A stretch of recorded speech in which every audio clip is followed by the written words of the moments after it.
All right, we finally made it back to Heartbreak Creek, me and my brother. Been walking along for about 30 minutes, and you see the conditions are pretty good. And you see that right there. All right, Bubba, go ahead and pick that up out of there and see what we got. Oh man, that's deep. And cold, it's ice cold. Oh. It's November the 24th? Oh man. A Lost Lakes, nice serrated. Broke. 2 breaks on it. Fracture, I bet you. Wow. That's a fracture break, see it? Unbelievable.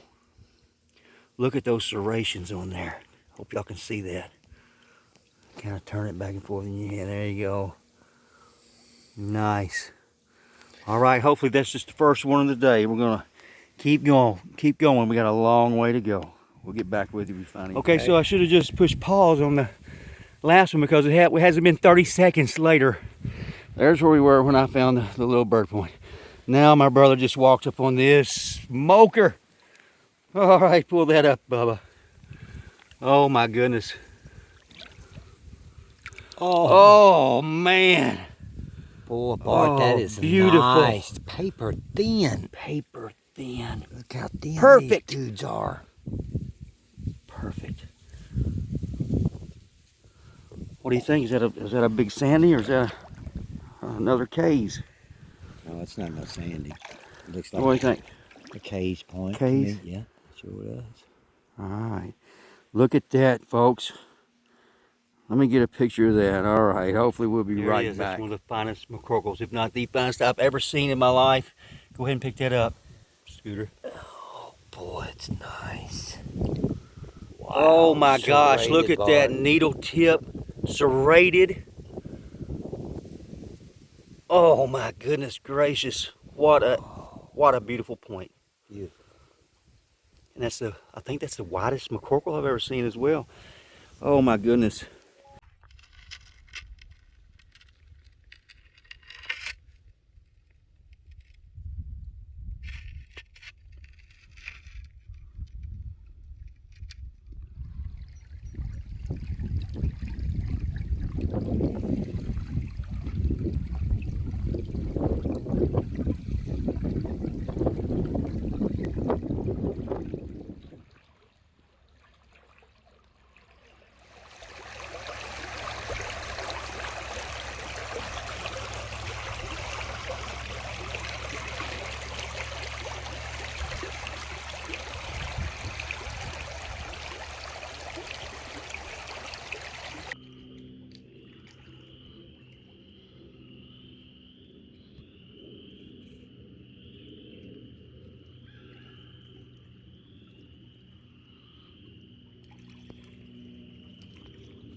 Oh, greetings everyone. Thanks for being here. I really appreciate that. Sunday, November 5th, 2023. Such a beautiful day. I really should be inside editing more episodes, but it seemed like a crime to waste such a pretty day, and so I went out filming a little bit extra for the members, and I'm going to cap off the day by reading a couple emails to you guys. Been promising some pretty amazing things when it comes to Dogman and with Dogman witnesses, so here's another one. Greetings, Mr. Nunnelly. My name is Bob from Michigan. I'm reaching out to you, and please feel free to share my emails with your viewers as well. All I ask is please keep my name and identity and exact locations anonymous to the public. I trust your show and your members and the guests of your program. I believe your group is a long overdue apex center of the strange phenomenon that I myself have experienced in my own life. My experiences started at 3 to 4 years old. I'm 48 years old now, and I felt compelled and encouraged to come out and tell the truth of this crazy phenomenon that absolutely and definitely occurred in my life. Barton, your story was the only one I could remotely identify and compare the experiences I had involving neutral and negative encounters with these creatures back in 2007 to 2012. I really wanted to reach out to you. I wasn't sure who to believe or trust to reach out to about these creatures and my life experiences concerning them. I was looking for answers and they were few, but the shows, you and people like Josh Turner do together, Tom Mesdick's, sorry I don't know that name, Tom Mesdick's disappearance and the countless others, Martin Groves, other witnesses and victims speaking up with the truth. It all has convinced me to come forward. I'm over here in the thicket, guys, so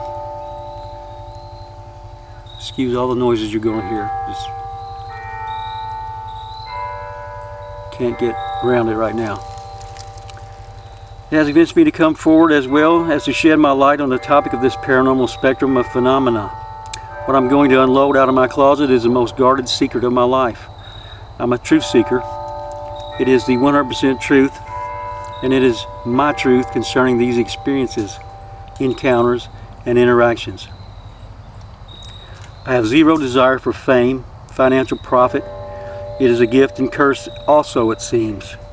I've shared a couple of encounters via email in 2016 and 2018 with Linda Godfrey and Tony Merkel of the Confessionals about 6 months ago. I've shared some with close friends.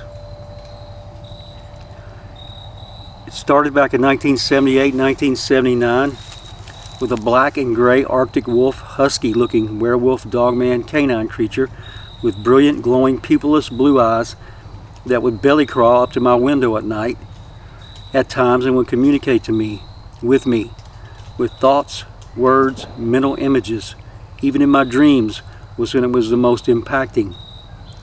Barton, please consider what I'm going to say. This particular dogman never once mentally, spiritually, emotionally, or physically harmed me. His role from my perception was more like guardian or ally. He wasn't my friend, like how human childhood friends are. I don't know, it conveyed a sort of nickname to me. It is known as by, and responded to me one time, which blew me away. Its true name is unknown to me. I've encountered this same being through my life. Sometimes people whom are close to me will see it. I'm going to guess close to 50 times. Its appearance and presence is mesmerizing, magnificent, awe-inspiring simultaneously. I do believe, after all this, that it was interfacing me as its human familiar to keep track of the human activities and human behaviors in the area it haunted. My ex-fiance one time said that wolf-like thing is like your familiar. I retorted, if anything, I'm his familiar, LOL. In the end, I discovered it had a lifelong spouse and a young male dogman pup that at the time was like 6 years old. It was telepathically expressed to me and my daughter. There is definitely primordial supernatural fear we humans have when you have a first-hand encounter, especially as an adult encountering visually and clearly unknown creatures that came around as the activity and encounters progressed from 2007 to 2012. It skyrocketed. I encountered a total of 4 upright canine werewolf dogman cynocephaly creatures many times, an upright panther-like creature with glowing green eyes, then a panther wolf-like creature with all black eyes, one time possibly a crawler that I perceived as half human, half gray alien with claws and piranha-like teeth and bulbous black eyes like a shark's eyes. Then out of nowhere one night, there was a huge I mean huge ram minotaur type creature that ran and leaped through the field, then turned on a dime and started to charge us directly in my backyard at the time. He got 100 feet away, and then his body spun back around on a dime, and his head stayed in place, almost turned all the way around, staring at us like an owl or a bird can. Then it ran back and bounded the way it came. A number of the Dogman canine-like creatures, the crawler and ram minotaur creature, were by far the scariest and terrifying encounters, night and day, compared to the blue-eyed Dogman. I have a strong memory that is almost photographic. I want to share my experiences, knowledge, and details. I can give my pieces of this puzzle to help solve this mystery going on under our human noses. I'm covered in stick tights. I'm ready to describe and explain the individual physical traits I observed of these creatures, an idea or scope of the different supernatural, hypernatural abilities they display and can do. Please understand that I'm not out to convince anybody my story is true. I know it is, and there are about 20 people in this area who undeniably encountered and experienced these creatures and the surrounding phenomenon in my presence and on their own time as well. I can't make these other people come forward, but I'm communicating with a few of them. Most of it was eerie and scary. I'm convinced that most of these creatures prey, kill, attack, and terrorize humanity for the thrill of it in their end. Uncle Sam is hiding the existence and protecting the truth of these supernatural beings. Please know I am confident that I can lay my sword of truth onto the round table with conviction, and it will hold true and sharp to those who handle it. I secretly have been in the woods observing, experiencing, reading, and researching since 1987 at 12 years old, after my encounter with the blue-eyed Dogman again. Wow, how it has come so far and full circle. Please respond. Let me share my truth with you and your viewers. It would mean the world to me to communicate and be in contact with other like-minded persons. Well, as you can imagine, I did respond. And talked to Bob from Michigan for quite a while and encouraged him to send in some more of his encounters. It's so warm out here, I think the mosquitoes have activated or reactivated. Greetings again, Barton. It's Bob again. My full background. I was born January 9th, 1975. I'm a 48-year-old Nordic build and look Caucasian man. Blue-eyed, one-time blonde, but now silver-haired man, LOL. I'm 6 feet 1 inches tall, 190 pounds. Most of my life I was as a personal fitness trainer and competitive bodybuilder. So I lived a life of fitness for a good 15 years. I'm very left-handed, textbook even. I'm a country boy with a genuine respect for nature, animals, and anything else out there in the woods. I've never hunted, and I'm sure you know why. Spiritually, I've searched far and wide, and the answers I have about myself that I found is that I'm 100% heterosexual man, but I'm a healer at my core. I at times misuse my gift or higher calling or gift. The flip side is, if I know how to heal, I also know how to hurt. I at one time was a formidable fighter. Anywhere, anytime, win, lose, or draw. An opponent would only fight me once. Nowadays, I'm more of a sage. Because everything, look at the mosquitoes are definitely out again, look at that. Because everything is double-sided, I'm a magnet for paranormal, which I can't change, and have good spiritual perception to interact with these beings. Now, these interactions are not always pleasant. As many who delve into paranormal know, there is at times real danger and unknown effects that occur. I grew up in this area of Michigan where these encounters took place primarily. Barton, I'm nomadic. I'm wanderlusty, adventurous. I'll look for what goes bump in the night. I can't help it.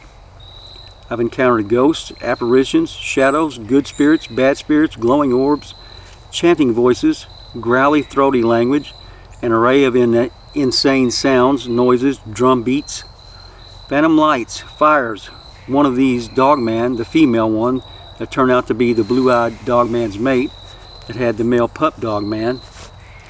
She walked out of this swirly, glowing circle that looked like oil on the surface of water. It then like wrapped around her and disappeared. One time a small, glowing, flying, cryptid female fairy-looking creature the size of a Snicker bar that emanated a small bell-sounding melody as it hovered around all of us at a campfire 7 years ago. I slept on the front yard, and this being hovered around me as I lay still and quietly whispered, "You're safe, I won't hurt you, I just want to see you clearly." And this went on for about an hour before she went back to the woods and was gone. Most of this occurred in a 20-acre area that was north of Lowell, Michigan, between the store and the high school stadium. This area was started being renovated and developed.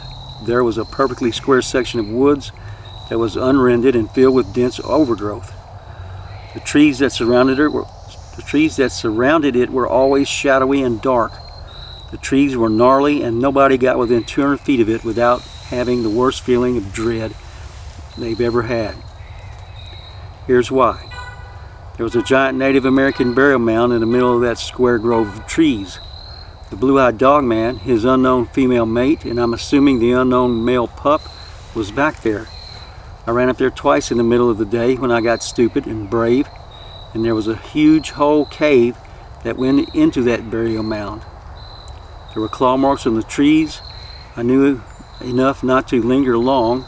I ran up twice and looked for like 30 seconds, then ran home fast on 2 separate occasions and got away with it, but I felt like I was being observed or watched the whole time. I got 300 feet away or so.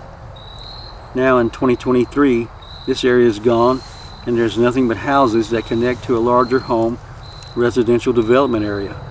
These creatures and the paranormal phenomenon no longer occurs from like 10 times snooping up there. There was zero indication or evidence that led me to think that there is phenomenon still occurring there still.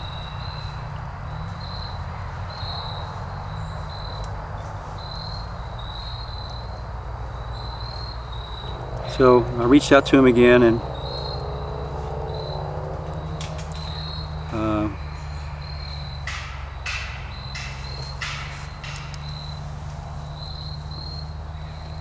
we started talking to each other, and we spent hours and hours on the phone. And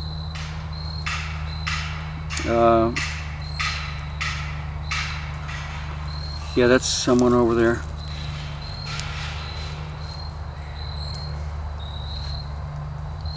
So I asked him to continue his emails, and I'll share some more with you. Thank you, Barton, but with the utmost respect, I must graciously bow and tip my hat because I lived under a rock for a while. I heard you wrote an amazing book called Inhumanoids, which is so accurate of a description. I'm going to hunt down a copy and read, as I always wanted to know your viewpoint from a better perspective. My gut tells me to share as much as I can, then read your book to know your take. It matters not what potential or possible criticism, ridicule, or controversy what I share could or may cause. What is true is true. What is disbelieved or scoffed at now will be looked at much differently and much more closely and faithfully in 5 to 15 years. Truth is truth, as I am not the only human that has had these experiences. Your life experience and your choice to speak out and act against these beings shows your selfless heroism, my friend. I don't stand in front of you or behind you. I stand beside you. I continue to share so it is known. Your friend Bob from Michigan.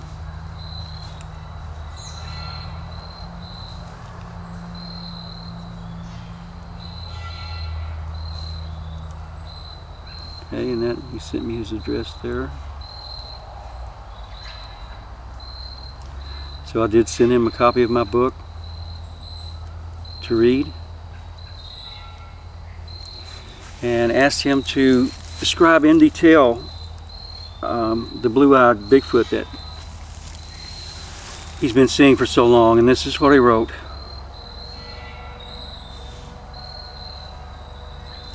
So let me make sure this is still going here. Okay, you seem to be good.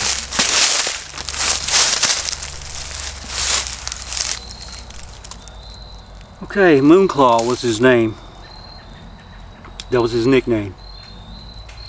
His size is 8 feet tall, about 400 pounds. Tall with very muscular, sinewy look to his physique. Very symmetrical. 300 warrior style physique, shredded. X-frame, very wide, upper body, narrow waist, powerful canine-like legs, very big clawed paws for feet that spread when stepping or standing.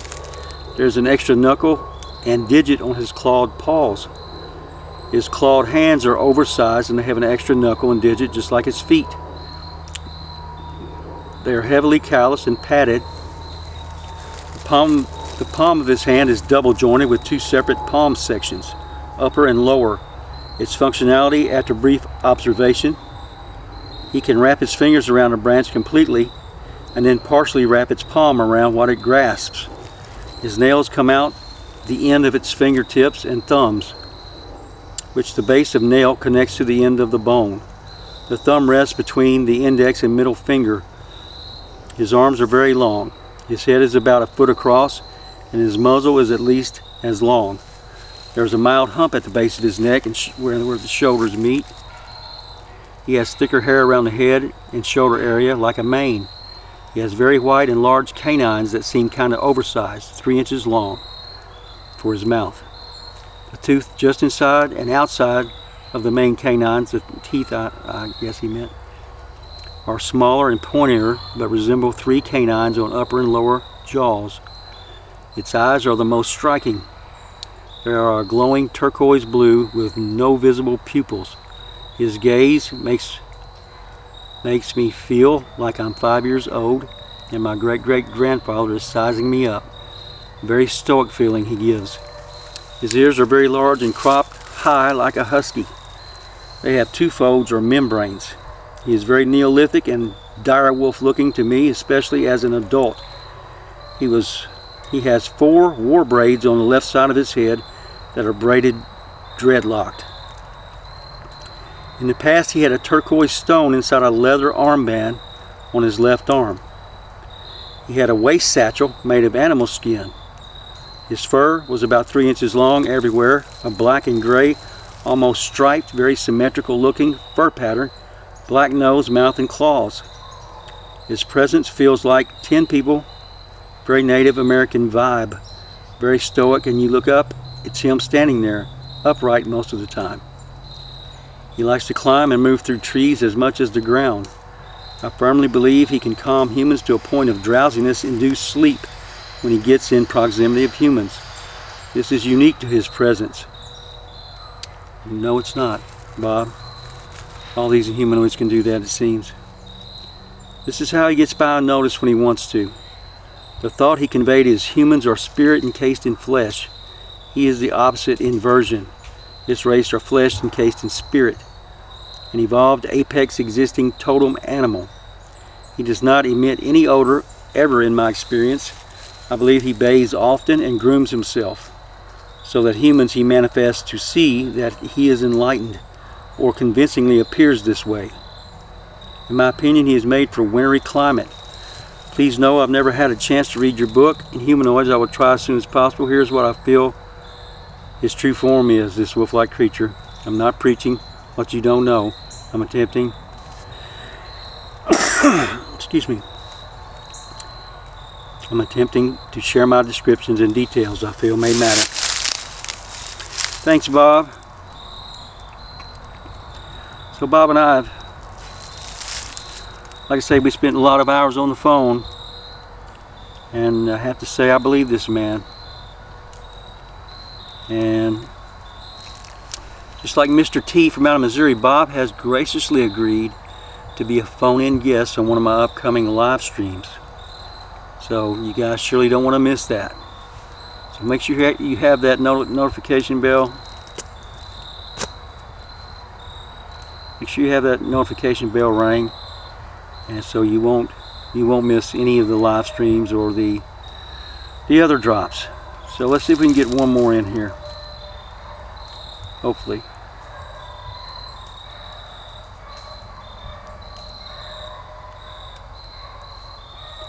Such a beautiful day out today. It's just amazing.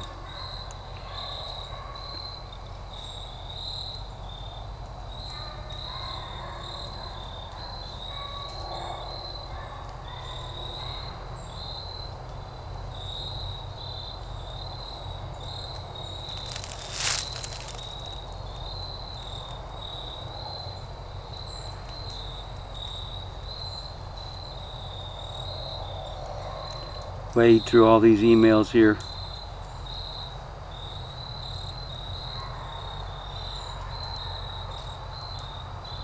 So far behind, I'm very, very sorry about that, and I will get to the rest of them soon, I promise.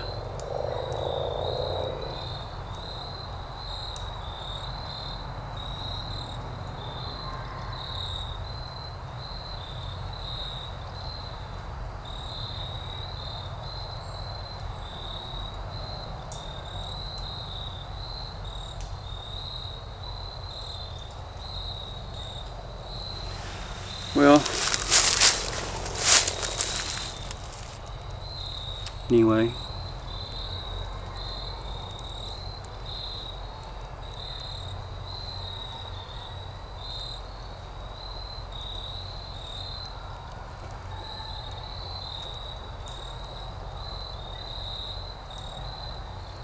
here we go. Sorry, it just takes a long time to find some of this stuff. So many emails. Hi Barton. I'm 52 years old. I've had some experiences since a small child. I narrowly missed being stolen or killed when I was 4 to 5 years old. This was in about 1975 or maybe 1976. Whatever it was, it cloaked in front of me. I think it's the shimmer being other people are encountering. This is more to that experience. There is more to that experience, but I really wanted to tell you about a werewolf or skinwalker encounter that took place in 2010. My grandpa's health was in decline, and by the time we left our home in Azalea, Oregon, it was late evening, around 10 p.m., and we were headed to Lake County, California, where my grandpa lived. There are two ways to drive there. We took the cooler Highway 101, which took us along the northern coast of California. It was also a longer trip. It had been a long time since I had been to Upper Lake. That's the town's name, so I was pretty excited. I told him about a story from when I was a kid of about 9 to 10 years old. Me and 3 other girls were riding bikes on the road to my grandpa's home. I grew up here for part of my life too. A dog ran down this driveway and chased us kids. He jumped up at me and bit my leg. Excuse me. I had a puncture wound on the outside of my upper thigh. Also, the moon was full or close to being full because it was pretty light outside most of that trip. And now at the end of our ride, it was about 4:30 to 5 a.m. I'm leaning over the center divider between the front seats, so to my left. As we neared the area, I was leaning over and pointing my index finger to the left front driver's side window. I was saying right, right, waiting for the exact spot, right, and just as there was on the tip of my tongue, a white werewolf came running full force at us from the driveway of my previous dog bite encounter. I screamed and jerked back into my seat. My brother then leaned over towards me as far as he could, while still seat belted in. We were at this time at a complete stop. I started screaming, "Go, go, go!" and we sped off. We both said we were bracing for it because we thought it was coming through the glass of his window. We were surprised it did not. It was huge. It was running straight for us, so all I can estimate was that it was huge, not a dog or wolf size. It ran on 2 legs and he was definitely upright. He had muscular legs and arms, looked like a bodybuilder. But I can't remember if his knees were the backward kind like a wolf's or like a man's. His arms were very muscled and he had hands, not paws. But my focus was mainly on his face and teeth. He was growling and snarling. He was snapping his teeth open and closed. I could see spittle dripping and flying from his teeth. This was not a Bigfoot. This guy had the ears on top and a long, slender muzzle. It looked like a wolf on a man's body, but bigger and stronger. I could never figure out why he was so aggressive toward us, because we were just driving by. But he was really pissed. Did I say yet that he was pure white? He was white. Not sure about a tail either. The reason I said skinwalker or werewolf is because not far from that spot, within a mile or 2, is a Pomo Indian reservation. 6 to 7 months later, I asked my brother if he figured out what it was that we saw that morning, and he accused me of creating the werewolf. I was shocked that he truly felt this way. He asked our family if in the 40 years of living there, if they ever saw a white wolf in the area, or near the area, because it happened just a few hundred feet from their driveway, and they said no. So I don't know, Barton. We both, my brother and me, saw and experienced the same thing. It was close up, no bushes or trees between it and us. I'm also perplexed about it being flesh and blood or supernatural. Can it be both? Feel free to ask me any questions if you have any. I hope there's not too many mistakes in my typing. No, there's not. Thank you for sending that in. Can it be both flesh and blood and supernatural? Yes. Certain types of demonic entities can take the bodies of flesh, fully functioning bodies of flesh, so they can appear as whatever they want to appear to you as. So they can appear to you as a giant 10-foot tall Bigfoot or an 8-foot tall Dogman that leaves prints and scat. And then in the next step it can go back to its own world, which is another dimension. I only believe in two. That's the physical dimension and the spiritual one. So I don't think there's much point in complicating matters any more than that. So yes indeed, and one type of werewolf, which you call the skinwalker, would be an evil spirit, maybe possessing the body of a man, I don't know. But the other type is, I believe the other type is created by the American government, doing what they've been doing since the 1940s in secret. So I hope that helps, and if you have anything else that you'd like to send in, just send it right on in. And everyone else, if you have a true inhumanoid encounter that you'd like to share, please feel free to send it in to inhumanoidencounters@gmail.com, and don't forget your phone number, because I've had all these emails and I will be calling you to see if you're joking or trying to pull my leg or whatever. So hope you guys have a great day. It's getting late. I don't know, I think Latisha might have something planned for this evening.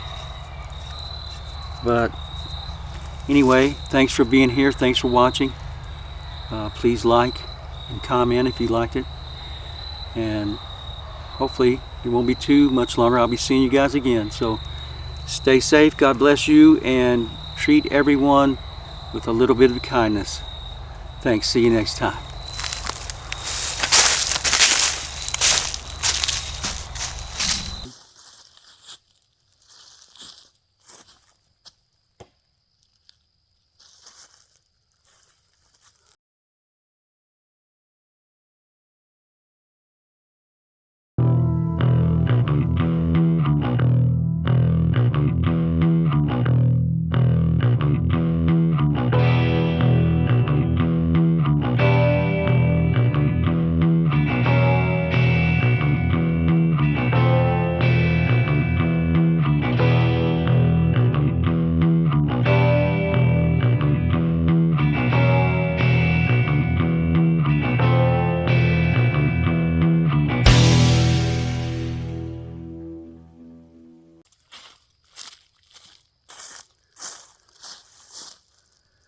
So that target right there,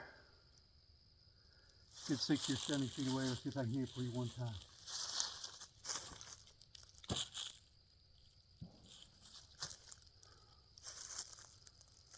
So I can't throw the spear a little bit.